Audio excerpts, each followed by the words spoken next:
Lisa, thank you so much for joining us at Tailgating with Geniuses. We're so glad to have you. Thank you, Ken. It's great to be here. All right, let's get right to this. Simplifying things in business actually sounds kind of scary to some people, maybe even complex, you know? So what do people not know about it? Well, it's interesting because everyone knows they need to simplify and get rid of complexity. I think what scares them is they don't know how, and they're afraid of getting rid of things that will get them in trouble. But it's never that difficult. What they don't know about it is we're not trying to get rid of all complexity. Some complexity is there for a reason. We're trying to get rid of unnecessary complexity, right? In other words, things that are complicated, things that get in the way of how you do things, not what you're doing. And so I think by just giving them the permission to know that it's going to help make their jobs easier and they're not going to get fired for getting rid of things is going to be a big step in the right direction. Well, what are some of the unnecessary things that immediately people will identify with? Oh, God, there's so many. I mean, you ask people what they spend their day doing, and they say meetings, emails, PowerPoints, the reports, redundancies, decision-making, lack of decision-making, the list goes on. And what you realize is that the unnecessary complexity is the work of work, right? It's the stuff that we don't actually train people to do, but we should. I mean, it would be so great to train people on how to give a good meeting and write a good email. It would save a hell of a lot of time for people, right? Because that's where they spend most of their time. And we don't realize that because it's kind of like background noise. It's there. We know we need to do it, but we discount the amount of impact it would have if we improved it. And that's what I think unnecessary complexity does. It's like this bad white noise. And until we give it more credence that it could help us by getting rid of it, it just goes on. So Lisa, how much of this or can any of this complexity be put onto the tech or the mediums themselves? Because you had a lot of fun talking about, like, and of course we've seen the meme of this meeting could have been an email, or people who write texts that are frickin' emails filled with content, and yet there's this complete break in understanding how to use a medium effectively and how to make a point. What's your thought on that? Is there any responsibility over on that end? 100%.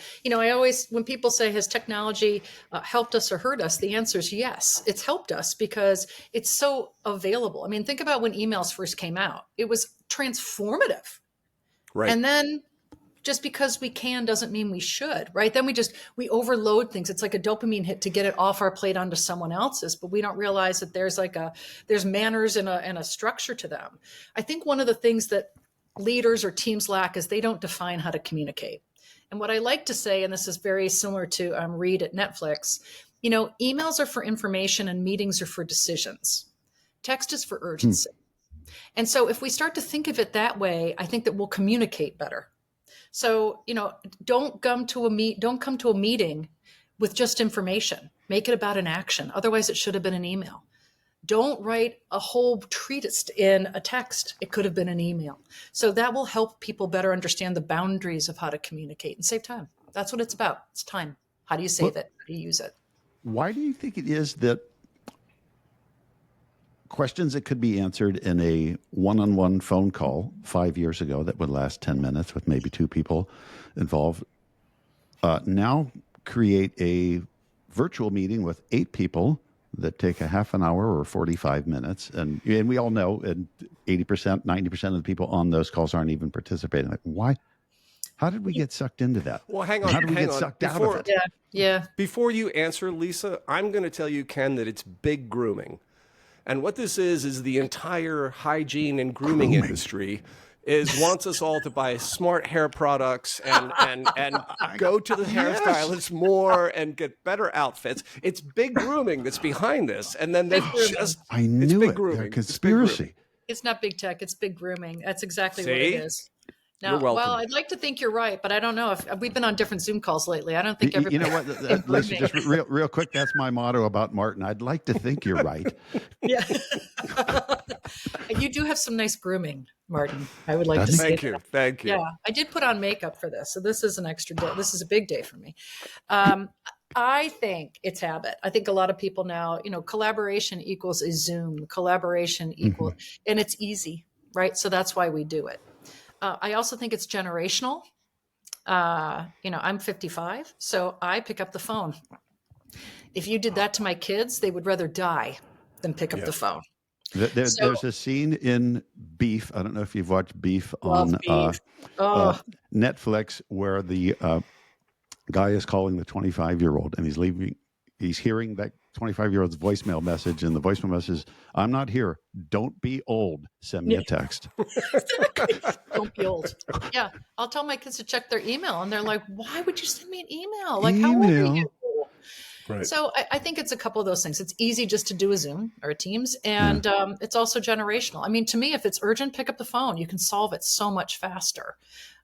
So we underestimate, again, the importance of even defining how we communicate, that the work of work is what gets in the way for everybody every day. And we don't spend a lot of time on it because we think it's like low-level stakes. But what that is it's how we spend our time. And most people aren't spending their time at how they want to. They're simply executing their calendar every day. That's what they're doing. They are executing their calendar.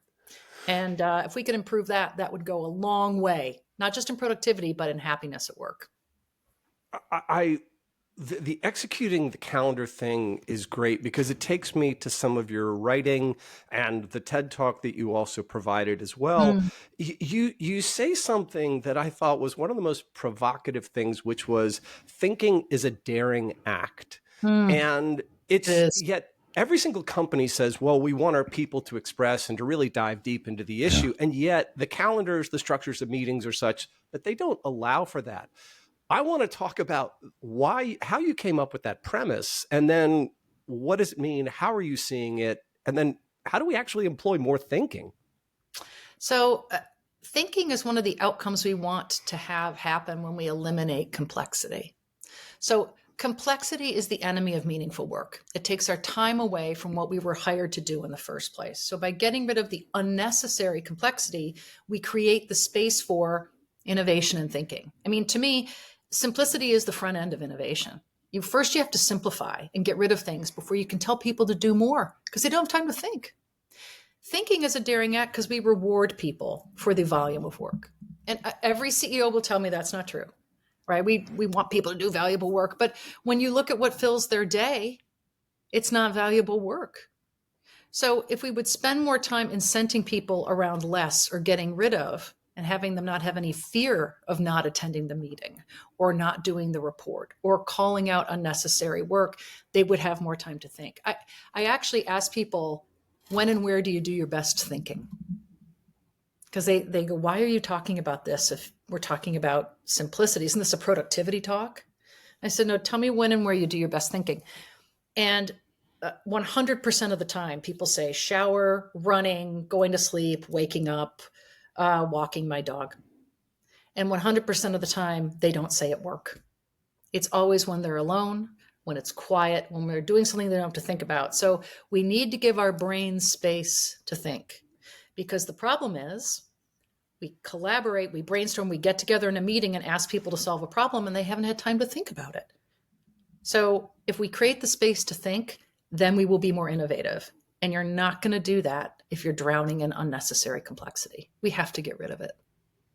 So if we spin that up to the people that are running a business, who will tell you that they're paid to lead, what's the difference between leading people and managing people? Because I know this is something that you talk about, this whole issue of managing to get the stuff done is not the same as leading them. Leading. Yeah. Managing to me is more about, it's the tasks of things. There will always be tasks. Leaders define the right tasks. So to me, leaders are the ones that are getting rid of, or not just saying what the work is to be done, but the work is not to be done as well. I mean, I think one of the powerful things as leaders is we have to learn that subtraction is just as much of a strategic imperative as addition is. Because simplicity is an offensive strategy. It allows you to have the space to do things that others, right, have to react to. It allows you to be on offense. And leaders need to be able to say to their teams, I want you to tell me everything you're doing, but they also need to have their teams to commit to what they'll stop doing, because that sends a cultural message that I want you to be comfortable and to say what's not working, and you better create space for the big things you committed to getting done. Because what they'll do at the end of the year is they'll tell you all the reasons they couldn't get things done Yeah. because they had all this crap work. But if at the beginning of the year you tell them, don't do that crap work, they can't say later, well, I was drowning in that crap work. So that leading has to be both. Adding and subtracting is important. You know, Lisa, I know you've spent time in a lot of corporations sharing yes. this thought, Yeah. sharing this approach. And I have to imagine, and I don't know this for a fact, and I'm riffing here, but does this come across as a threat in many ways to people? I know executives, and I spend a lot of time with Ken and I spend a lot of time with CEOs, and every single one of them is really smart. Every single one of them is really gifted, and that executive leadership team is remarkable. Yet all the tropes, all the things you're talking about, we see over and over and over again. You walk into these places and you tell them what you tell them. You're really sort of challenging their whole belief system, their whole way of going about and executing their work. What's the response? I rarely get pushback, and I'll tell you why. Because the managers and the teams, the day-to-day folks, the individual contributors that are drowning in it are so relieved to have somebody say, oh my God, I can stop doing something. Their barrier is fear. Because they are afraid of missing out, looking stupid, getting fired. A lot of complexity is driven by fear. So the leader's job is not just to get rid of the friction of work, but the fear around work. Leaders are fine with simplifying, as long as there's boundaries around it. They love simplifying because they think of it as productivity. They're going to save time. They're going to save money. They love that. But what they don't realize is that they're also going to get better retention. They're going to get less presenteeism. People are going to be more engaged, and their customers are going to be happier because the employees are happier. Like the data shows us that.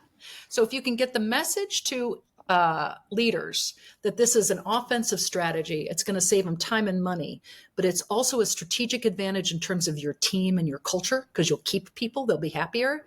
They really go all in on it. As long as you give them boundaries, especially in regulated companies, right? Because they don't want you just creating any old drugs and flying any old plane.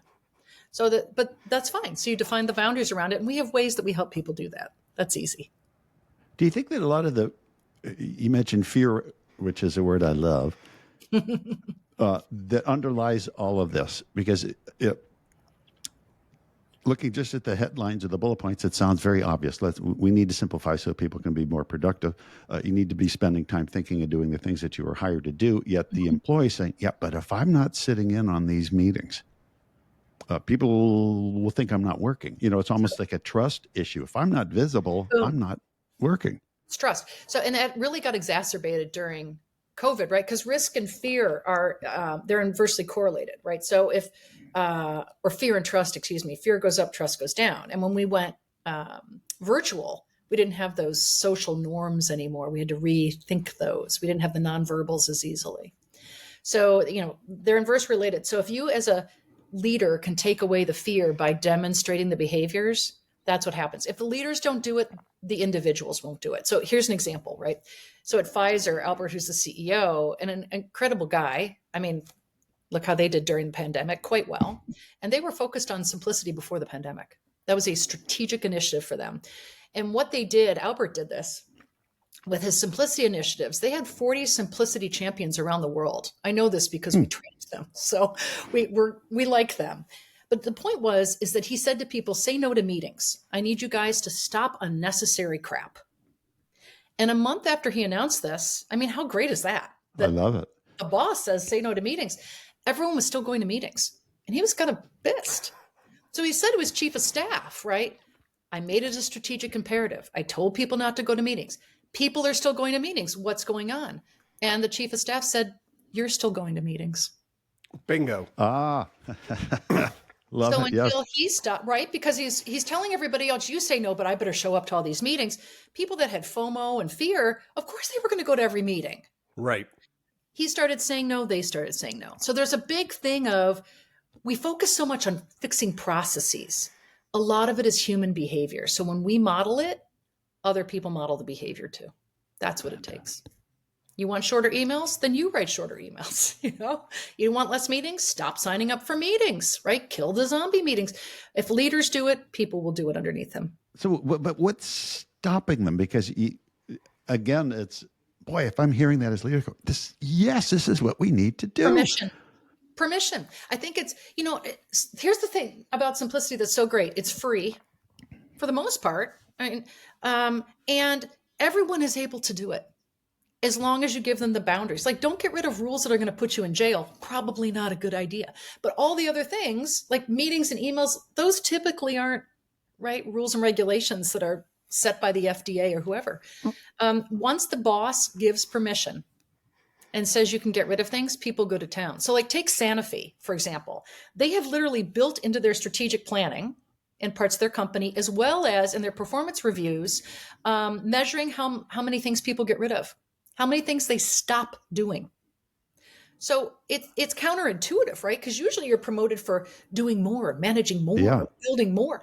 And they are building in subtraction and less as not just a strategic imperative, like a measurement, but it's a cultural norm, right? It's a behavior. And that's changing the culture. And I think that's important. That's amazing. That's basically throwing something, wheels that have been going forward in the same direction for the last 200 years. I was like, hey, you know what? We can turn some of these backward. Well, and it's got to be a system. I mean, I could give you 70,000 ways right now that you could start killing complexity. There's a lot of ways to do it. And the great thing is it's quick and it's free. That's like the bonus. But rules and complexity is like a weed. It grows back. So you have to have a system that you can get rid of things. Like, for example, we do these projects called Kill Stupid Rules, and they're wildly successful. And basically, it's really hard. You ready? You go in and you get with the team and you say, if you could get rid of any 2 rules that slow you down and serve no purpose, what would they be? Give them 10 minutes, and here's what happens. They will beg you for more time. They have so many things they come up with. And then when they finally get done, it's like a neat corporate bitch session, actually. You realize what they came up with isn't rules necessarily. It's the way, it's how we work. The And so they're expectation. able to kill and get rid of things on the spot. But the problem is that it grows back. So you have to do it every quarter. Accenture actually did it. And they created little rule tombstones and created a rule graveyard. And they just kept putting up little tombstones for every rule that they killed. It was great. Great It's idea. a signal, right? And people were like, I didn't know I could do that. Well, Lisa, to the Accenture story, I want to ask you about culture. You speak about that quite a bit. That visual element of culture at Accenture, where they would physically put up a tombstone, a visual cue that people would see. I know you've talked about it. We've all seen it, the foosball table, all of those bohemian love pad type of setups inside of an office that are like, we're right. I mean, it's like, who the hell sits on a pillow on the floor? Like, are you an Ottoman Turk? But so I want to ask you though, is like, it's great. I love physical environments. I love all of these great accoutrements that exist in these places, but culture is not necessarily physical. How does an organization start and think about that and then let the material aspects flow from the culture they set up?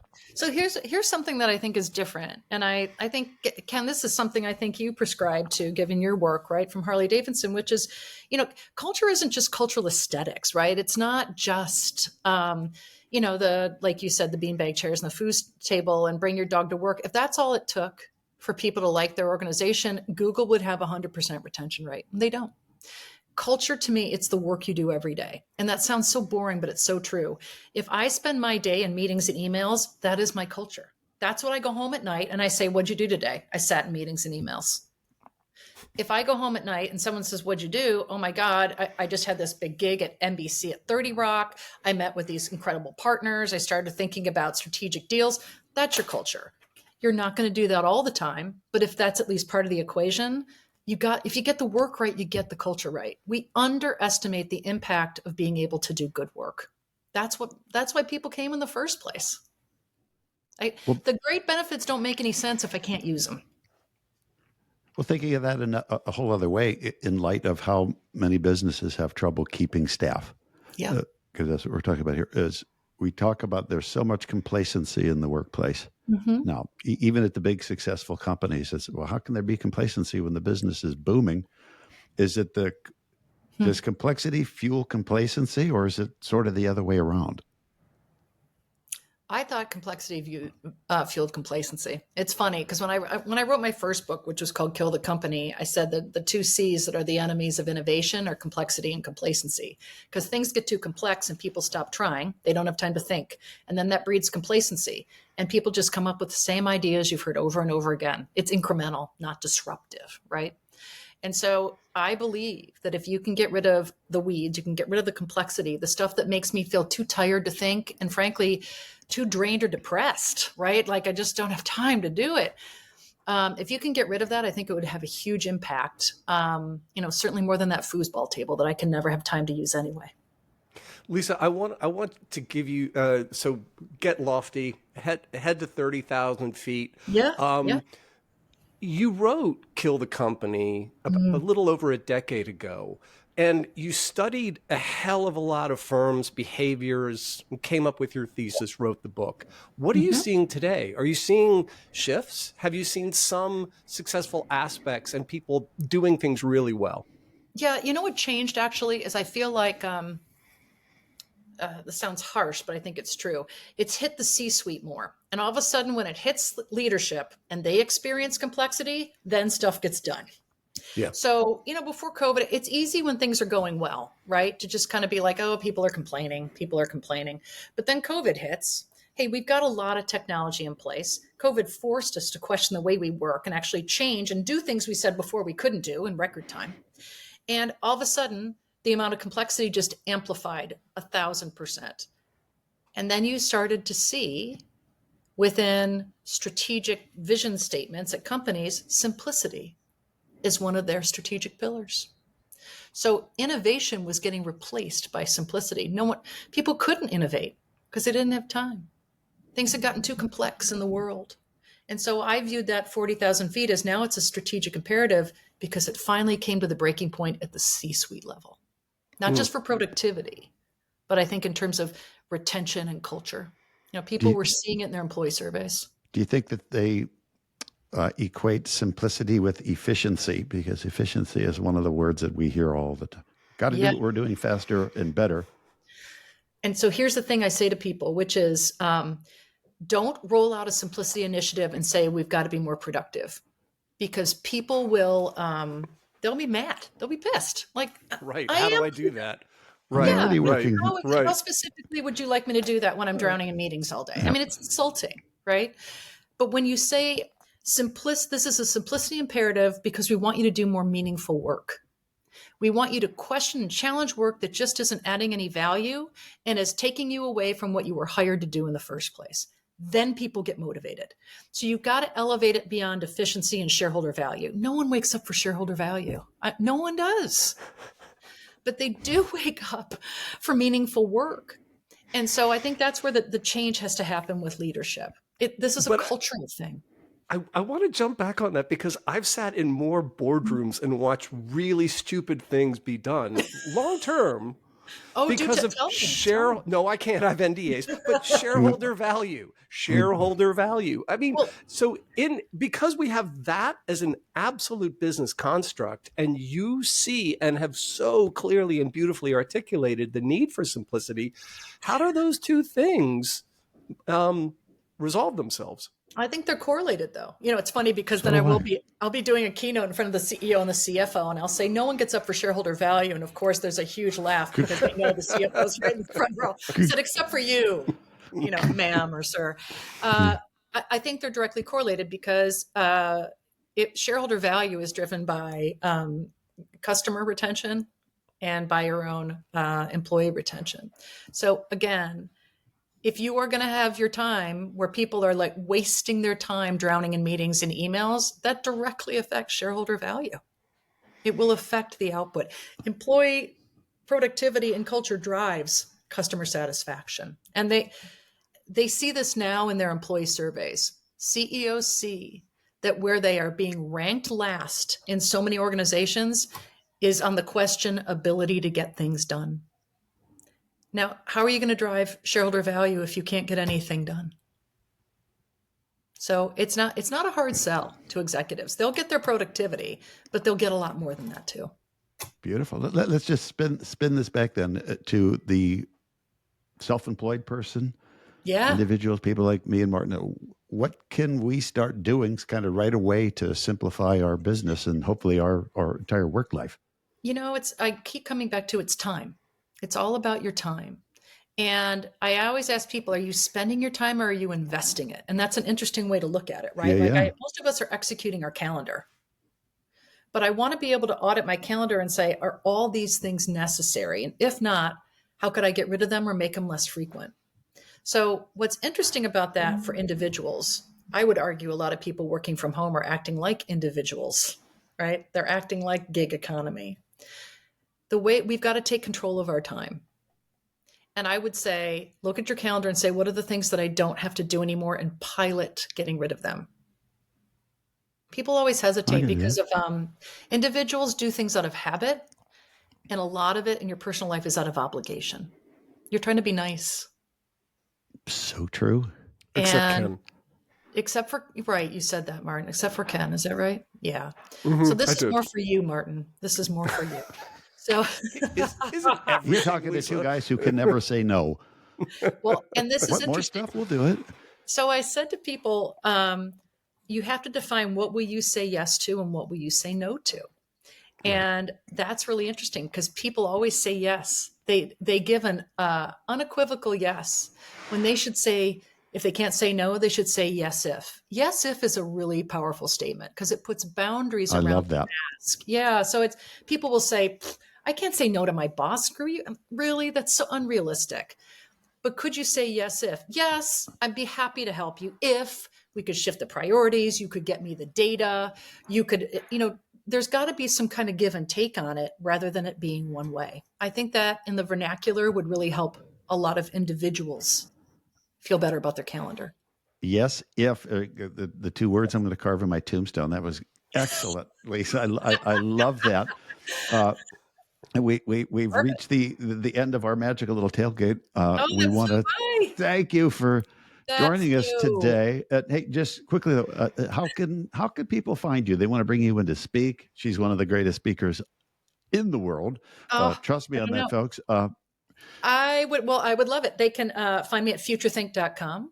That's my organization. Yep. And you can also find me on LinkedIn at Lisa Bodell. They are more than welcome to reach out. And I'm happy to help people figure out how to simplify. I mean, that's what we want to do is help people simplify, get their time back. Well, Lisa, I'm going to contact you. I'm trying to bring this show just down to one host, which is me. So you and I will be speaking later on. Lisa. I've got thoughts. I've got thoughts for you, Mark. Okay. Yeah. Kick to the curb again. You guys are fun. It is. This is like Heartless for Business. Have me on again. You guys are great. We'll do that. Thanks, Lisa Bodell. Thanks so much for your time. Careful what you ask. Right. It's like a vampire. Depending on who's the host, right? Depending on who's left. Exactly. Well, we know the answer to that. All right, listen. It's great seeing you. Thanks so much for your time. Take care. Yeah. Thank you. Thank you, Lisa. Okay, don't go away.